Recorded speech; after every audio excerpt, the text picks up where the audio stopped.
and it sounds like gibberish. There's a lot going on. Students always ask me, why does a cell do it this way? It's so overly complicated. There's so many moving parts, so many enzymes, so much going on. And unfortunately, that's just the way the cell does it. It's the way biochemistry works. It's the way a cell has evolved to do DNA replication. So unfortunately, there's a lot to learn, which is why I have this lovely movable model for us.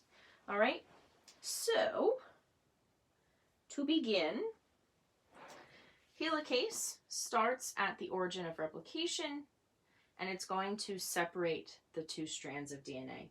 And by the way, this is our original DNA molecule. I know it's not perfect. This is a very simplified version. It does not show an accurate representation of the structure of DNA. I don't have, the sugar in the right place. I don't have the 5' 3, like I don't have all of that perfectly lined up, but it gets the point across. And we have our 5' to 3' orientation set up. Again, I know that that's not perfect. It's just a simplification, okay? So I just want you to know that I know it's not perfect, okay? So the first thing that happens is that helicase right here runs through and unzips the DNA molecule, exposes some letters, okay? So I'm going to open up 4 nucleotides to start, okay? Push this up a little, just so that we have room to work. Okay. So now we've got some exposed nucleotides that are ready to get their matching nucleotide. However, DNA polymerase cannot attach and start adding nucleotides until a very special enzyme comes in first and does a very important job. And that enzyme is called primase, RNA primase. An important thing to memorize, to get into your head, is that DNA polymerase reads in the 3' to 5' direction, okay? It's kind of like reading in the English language. We read from left to right. We read a sentence left to right. DNA polymerase reads a strand of DNA from 3' to 5'. So on this side, it'll read this way. On this side, it'll read this way. Okay, it reads from 3 to 5. That being said, primase needs to allow DNA polymerase to do that. It kind of guides it kind of guides DNA polymerase in. It's like on an airstrip, like a runway at an airport. Those guys that hold the orange cones, that's kind of what primase does. It directs DNA polymerase where to land. So on this side, DNA polymerase is going to read this way. So RNA primase starts here, but on this side, it's going to start here, okay? An RNA primase lays down an RNA primer. In a real situation, that primer would be 5 to 10 nucleotides long. I don't have that much space, so we are going to do 2 nucleotides long, okay?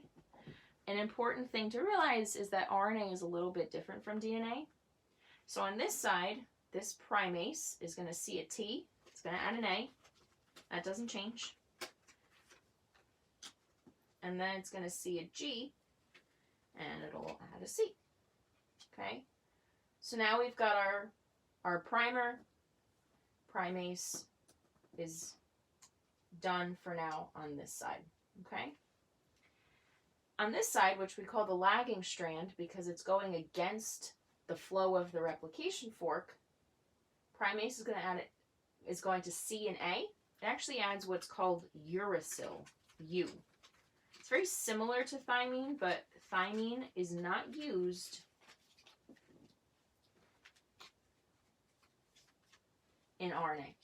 It's uracil instead. Sees a thymine and it adds an adenine. That doesn't change. So the only difference is that RNA contains uracil instead of thymine. All right, so now we have our primers. Okay, we have a short sequence of nucleotides that directs the landing of DNA polymerase. So DNA polymerase now knows to start reading here. This DNA polymerase knows to start reading here, and it's reading in the 3' to 5' direction of that original strand. Okay? So this DNA polymerase sees a C, it's going to add a G, sees an A, going to add a T. So that's this DNA polymerase. This one sees an A, it's going to add a T, sees a T, it's going to add an A. Okay? So for the DNA that has been exposed thus far, we've had primase come in and lay down our primer. Primase came in and laid down our primer, and then our DNA polymerase came in and laid down some complementary nucleotides. Okay? And remember, DNA polymerase reads in the 3' to 5' direction. That being said, the new DNA is being synthesized 5 to 3. New nucleotides can only be attached to the 3' side. This way, we are adding nucleotides. So this new one being made, sorry, let me find my marker. This one right here being made is 3' to 5'. This one is 3', that ends 5'. This one is 5' to 3'. So nucleotides are getting added to this end, right? This is the 5' end, this is the 3' end, getting added to that can't talk tonight. Getting added to the 3' end like we talked about on, I don't even know what day it is. I think that was Friday. Wednesday? Thursday? Who knows? It's a mystery. And then this one is 5' to 3'. This new strand being replicated has to be 5' to 3', right? Because we're making a new DNA molecule here, and new nucleotides are being added to the 3' end. Okay? So now, helicase is going to unzip some more nucleotides. We have some more exposed nucleotides. It runs through and unzips.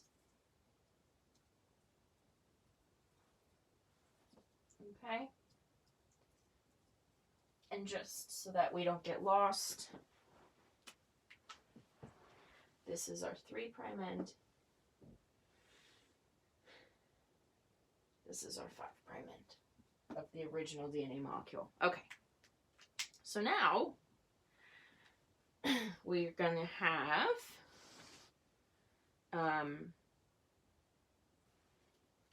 since this DNA polymerase is reading 3' to 5', there's already a 3' end for it to attach new nucleotides to. Primase doesn't have to come in again for this side, right?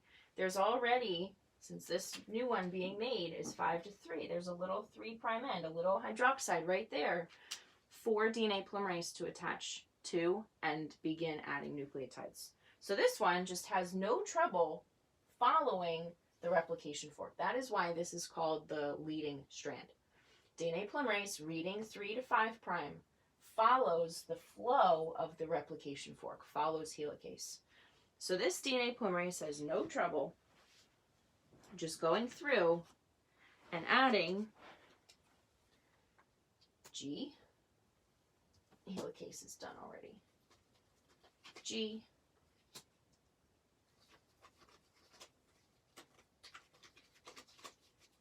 G. A. C. Okay? So DNA polymerase on this side, on the leading strand, follows the replication fork. Primase has already done its job. DNA polymerase just continues. Of course, the nucleotides have to be exposed, but it's able to follow that replication fork as the nucleotides are being exposed, being opened up. Okay? So we can label this one 5', oops, to 3'. Okay?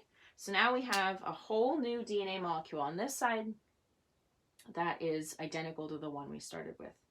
This one, on another hand, is tricky. Okay?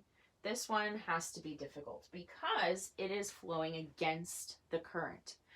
The replication fork is going this way, but DNA polymerase has to read this one in this direction. Okay? So it needs to start up here. It's not following the replication fork. This one read this way. So this one needs a new primase. Okay? Because it needs to start up there. There's no 3' end up there. There's no starting point like this DNA polymerase had. So we need a new primase to come in, add RNA. It's going to see a C. It's going to add a G. And it sees an A. What does it add? U. Okay, be careful with that. So now we have our next primer. Now there's a 3' end, because this one being synthesized is 5' to be anti-parallel. And so we have a little teeny tiny 3' end right there, that OH group, ready for DNA polymerase to attach to and start adding nucleotides. Okay, C's C adds a G. Or I'm sorry, it's the other way. What day of quarantine is it? Day 6, and I'm losing my mind. I've forgotten how to speak English. Sees a G, adds a C, reads a G, adds a C. Okay? So now we have what are called 2 Okazaki fragments. Okay? This one right here was a fragment because that's how much DNA was exposed at the time. There were only 4 nucleotides exposed. Okay? Helicase had only gone that far. Then there's another Okazaki fragment. Once helicase runs up a little bit farther, a new primase comes in and starts synthesizing. So there's chunks of DNA on this side. So we have what's called ligase come in and fuse the phosphodiester bond between the 2 Okazaki fragments. Okay? Because there was no 5' to 3' interaction here. Okay? DNA polymerase synthesized this much, and then it synthesized this much. Boom. There was no phosphodiester bond catalyzed there by DNA polymerase. So ligase comes in and seals that bond. Okay? One more thing that happens. Again, it's unknown why a cell does this. It seems counterproductive. But a different type of DNA polymerase called DNA polymerase 1.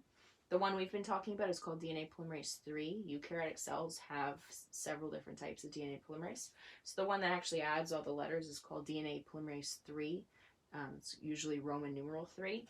DNA polymerase 1 has to come in and change that RNA back to DNA.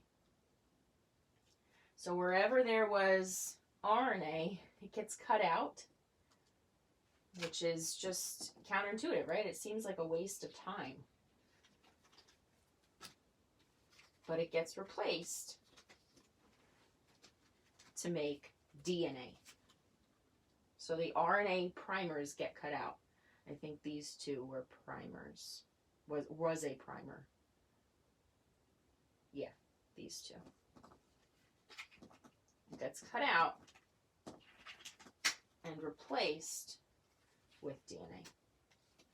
Same for these. So these 2, this was a primer as well. Gets cut out. We don't want RNA in our DNA. So it's a whole extra step the cell has to go through in order to get DNA. So the question is, why does it do that? Why doesn't it just lay down a DNA primer? The answer is nobody knows. Okay, so here we are.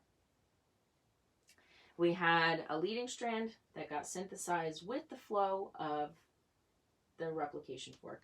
We have a lagging strand that had to be synthesized in chunks. And those chunks have a fancy name, named after the Japanese scientist who invented or discovered them, Okazaki fragments. We have ligase, which came in and sealed that bond. And now we are left with 2 DNA molecules, each identical to the molecule we started with. You can rewind this video right now and double check that each of these 2 molecules are identical to what we started with, okay? That's the whole point. We want to double the amount of DNA we started with. We started with 1, and now we have 2. The reason a cell does this is to prepare for cell division. Each cell made in cell division needs a copy of complete DNA, okay? It needs the instructions. The DNA gives the instructions for making proteins. It would be a disaster if a new cell was made and it had no DNA in it, because then it couldn't make proteins, okay? So before a cell divides, it needs to double its DNA and then split, okay? And each DNA molecule is half old, half new. That's why it's called semi-conservative replication. So this was an original strand, and this was original strand of that original double helix. They got separated by helicase. And then DNA polymerases came in and synthesized this new side using the base pairing rules. But what you wind up with are 2 DNA molecules, each containing half of the original molecule, half new DNA. All right? So it is complex. Hopefully this helped. The animations and videos and whatever you'll find on the internet probably do a much cleaner job, but I think walking you through each step and explaining why it happens hopefully helped you. Like I said, it's complex. There's a lot going on, lots of enzymes. This isn't even the whole picture. There's so many enzymes involved. There's topoisomerase, and there's one with a really fun name, and it's not coming to me. Is it gyrase? I think it's something like that. There's just so many enzymes involved with so many different functions. But this is what you are responsible for knowing. You need to know helicase, DNA polymerase, primase, and ligase. You need to know about Okazaki fragments, the leading and the lagging strand. But more than just, knowing the definitions, you want to know why that happens. Why do Okazaki fragments have to happen? Why do you need a primase to come in? So more than knowing just the names of the parts and the definitions, you want to be able to explain why these steps occur. Why does the cell need to do it this way? All right? So hope this helped. All right, thank you very much.